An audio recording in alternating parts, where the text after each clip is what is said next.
Grammy award-winning musician, radio host, author, and all-around inspiration Erica Campbell is out with new music, and we cannot wait to chat. Erica, thank you so much for your time today. My pleasure. Glad to be here.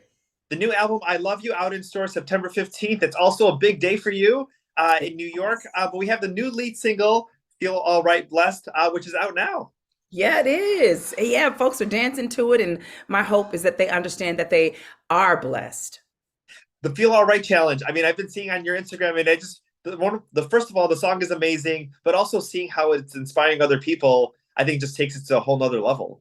Yeah, my whole purpose was to kind of infuse people's daily lives with joy. So you listen in the morning, and especially if you watch the video, you'll see all the colors in the what's probably the most colorful video, fun video I've ever done. I just wanted to challenge people to dance, whether you had a choreographer or not, whether you have rhythm or not, just get up and move. It does so much for your mind and for your body. And especially too, with that on social media, is that most people, their alarm goes off and their phone is the first thing that they check. And Yeah. if you open it up with a positive message, I mean, that's just going to set the tone for the rest of your day. Absolutely, absolutely. What you say to yourself about yourself is so important. And so I believe in speaking life over my day, that today will be a great day, that I'll be victorious today, that I'll meet someone great, that I'll experience joy and friendship and relationship in ways I never have, that I'll walk through new doors and I'll walk through it fully prepared to take on any task that is placed before me. Let's talk a little bit about the new album, I Love You, out on September 15th. Some of the other tracks, some of the inspiration. We've been waiting for this third album, and we're so happy it's almost here. I'm so excited. So there's a song called Edges about people who feel on the outside, people who don't feel included, who feel like, the world's kind of forgotten about them. There's room for you. Jesus loves you. And I just want to pour love on people.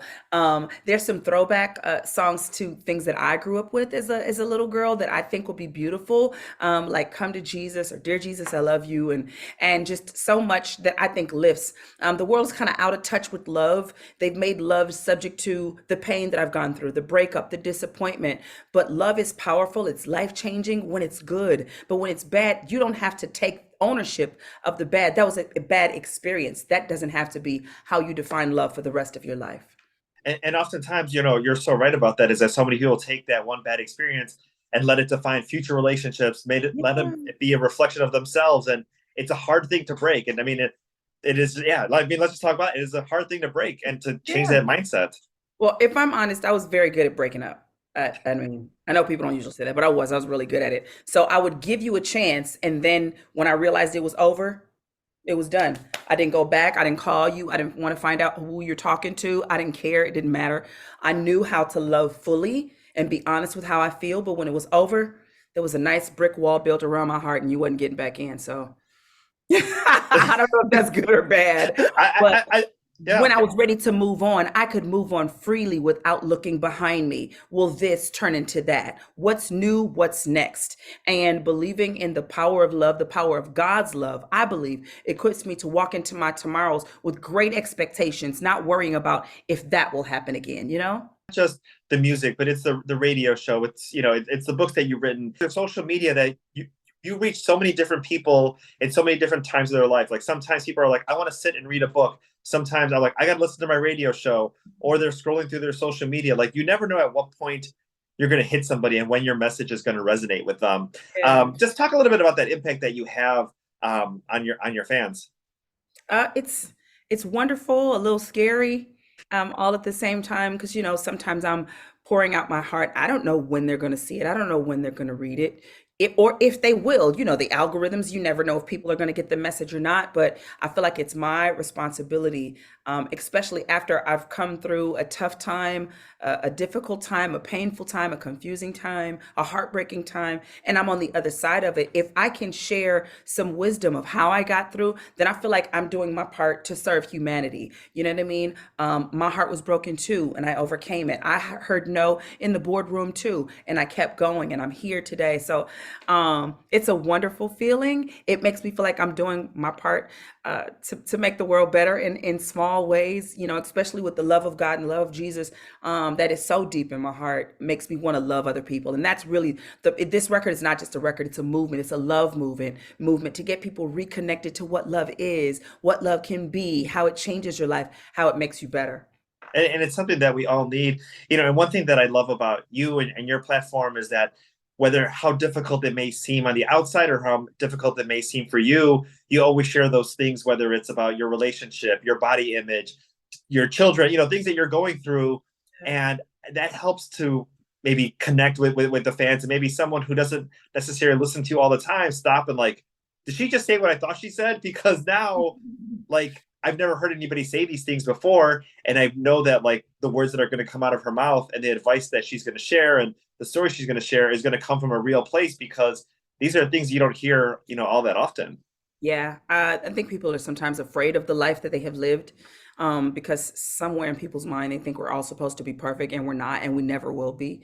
And I think the more comfortable we get with our flaws, the more comfortable we get with even our mistakes, and just move forward. My mom used to tell me my whole life, you could live anything down. So no matter how bad, how horrible, how salacious the headline is, you can live anything down. Just keep living, keep being great, keep knowing that your heart is leading you and you're trying your best to be your best. And that's all you can do. I do want to talk a little bit about the reuniting with your sister on that huge platform. It was such a wonderful moment, especially fans that have been with you, for many decades. I mean, what was that like, getting on the stage there and knowing that like all the old school fans are like, this is the moment I've been waiting for? Mind blowing. It was mind blowing. But I'm a person that always has great expectations. So I didn't know when it was coming, but I knew something big was coming. And my mindset is I'm always trying to be prepared for whatever is coming. How do you do that? I don't know. But it was absolutely amazing when the phone call came. We were just so grateful. Adam Blackstone, who was the MD for the Super Bowl, gave us the call, and we were like, what? He was like, you're from Inglewood. It's in Inglewood. Let's do this. And so it was just a joy to sing the Black National Anthem at the SoFi Stadium in Inglewood, around the corner from where I went to elementary school and middle school, and where I grew up and where I went to church and where I had my first job. It was such a full circle moment, such a beautiful moment. And then we won. Come on, Even Rand. better, even better. Yeah, Yeah, exactly. even better. Let's talk about what's taking place on the 15th in New York City. You're having a big celebration, a proclamation. Congratulations on that, and on the album release date. I mean, what a perfect way to celebrate that. Man, New York has been so good to me from day one. It's been one of my best markets, whether it was the radio show, the TV show, or the book or the music. And I'm just so grateful. So to receive this proclamation from the city is just, and then the album release and then the concert that night, which I'm singing every song from the record. I haven't done that in my career where I sing the whole album. That was my husband's idea. But I'm going to do it, and it's going to be great. And so I'm going to be happy to have people in the room with me to experience this record, because it is an experience.